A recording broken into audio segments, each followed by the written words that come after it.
माला पर जाप कैसे करें? जय श्री राम। माला पे जाप कैसे करें, इसकी विधि सबको पता नहीं होती है।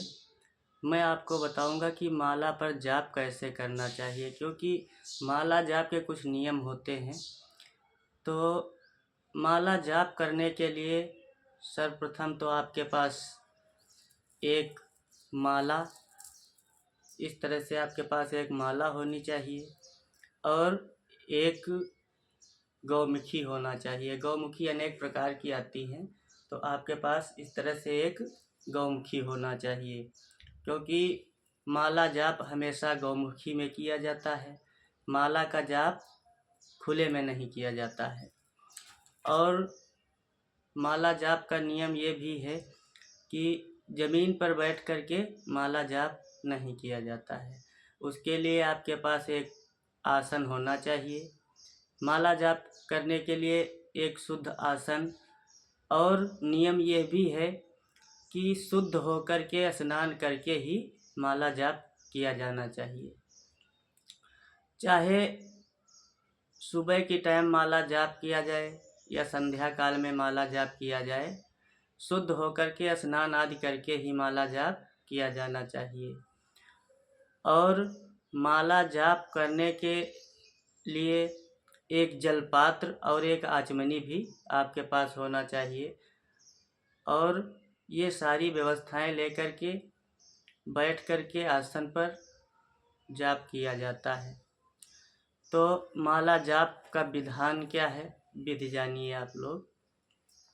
सबसे पहले तो आपको इस तरह का एक माला लेना है, और इसमें जो इस माला में ये लाल कलर का रेशमी रंग का धागा लगा हुआ दिखाई देता है, ये सुमेरु कहलाता है। जो कि ये माला 108 मनके की माला होती है, और ये 9वां मनका अलग से लगा होता है। 108 के से अलग होता है ये 9वां मनका, जो कि सुमेरु कहलाता है। और ये सुमेरु कभी भी माला की गिनती में नहीं आता है। तो आपको माला प्रारंभ कैसे करना है? जो सुमेरु के बाद ये सबसे पहला मनका लगा हुआ होता है, जैसे ये सुमेरु है और सुमेरु के बाद ये पहला मनका है, तो आपको इस माला को इस तरह से इस अपनी अनामिका उंगली पर रखना है।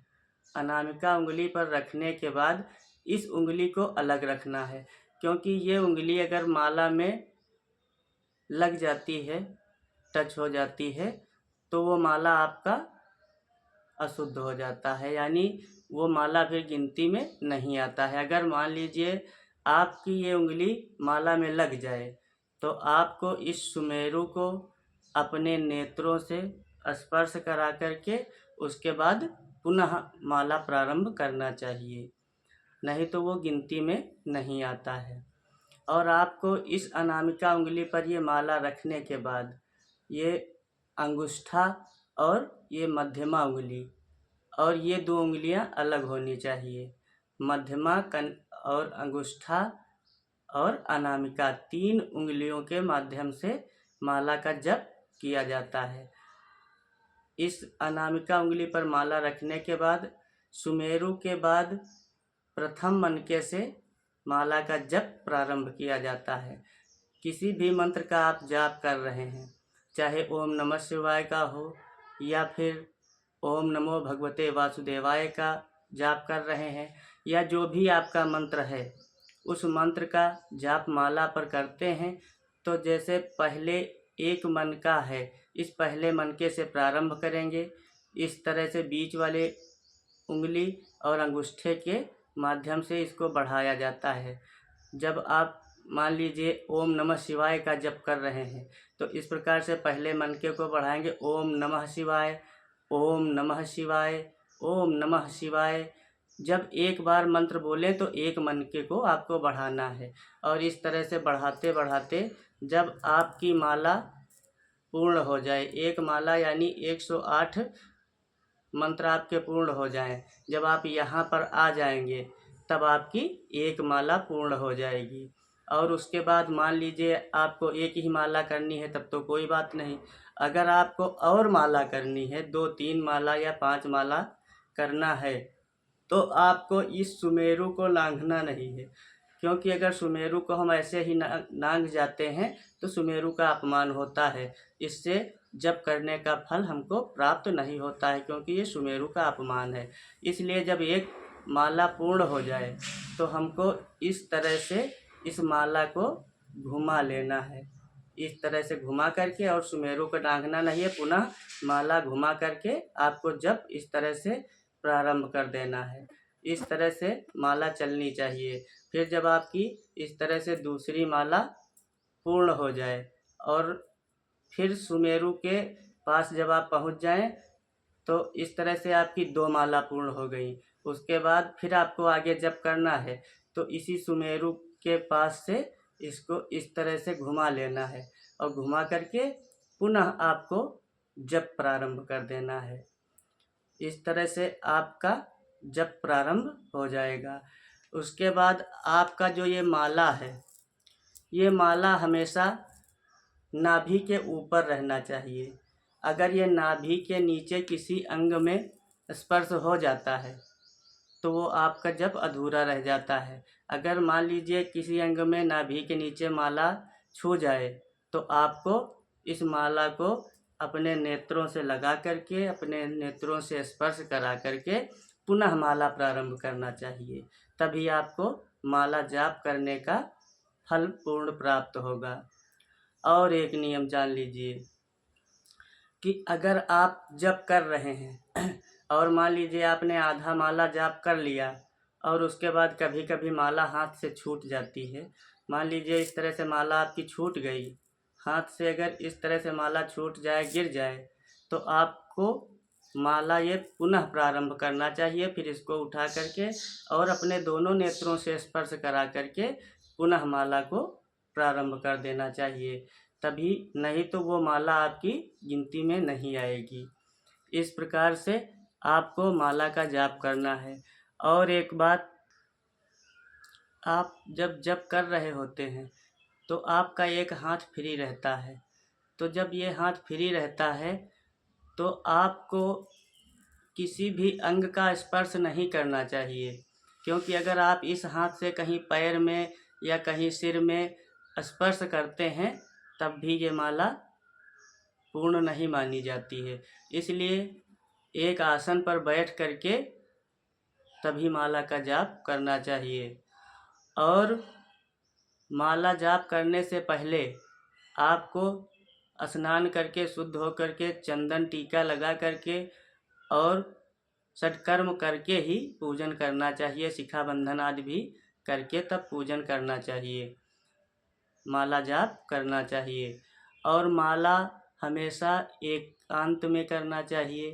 किसी के सामने बैठ करके माला जाप नहीं करना चाहिए, क्योंकि अगर आप किसी के सामने माला का जाप करते हैं तो आपका ये जाप का फल कुछ उस व्यक्ति को मिल जाता है जिसने आपको माला करते हुए देखा है। इसलिए भोजन और भजन एकांत में ही करना चाहिए। माला कभी खुली जाप नहीं करना चाहिए, खुले में माला का जाप नहीं करना चाहिए। मैं तो ये बताने के लिए आपको माला खुले में दिखा रहा था। आपको इस तरह की जो गौमुखी आपके पास है, जपमाली है, उसके अंदर इस तरह से माला रख लेना चाहिए और माला रख करके और ये इस उंगली को गौमुखी से इस तरह से बाहर निकाल लेना चाहिए ताकि ये हमारे माला में स्पर्श ना होने पाए। और जब ये उंगली निकाल करके आप इस तरह से गौमुखी के अंदर जाप करेंगे तो ये उंगली का स्पर्श आपकी माला में नहीं होगा। तभी आपको माला जाप करने का संपूर्ण फल प्राप्त होगा। और माला जाप करने के बाद जब आपकी माला पूर्ण हो जाए, जब आपका पूर्ण हो जाए, तो आपको आसन छोड़ने से पहले थोड़ा सा हाथ में जल लेकर के अपनी की हुई माला का समर्पण भगवान के सामने जल छोड़ करके कर देना है। और उसके बाद अपने आसन के नीचे 3 बार जल छोड़ करके उस जल को अपने मस्तक से लगा करके विष्णवे नमः का जाप 3 बार करके या आप अपना आसन छोड़ सकते हैं। इस प्रकार से जब आप जाप करेंगे तो आपको जाप करने का संपूर्ण फल प्राप्त होगा।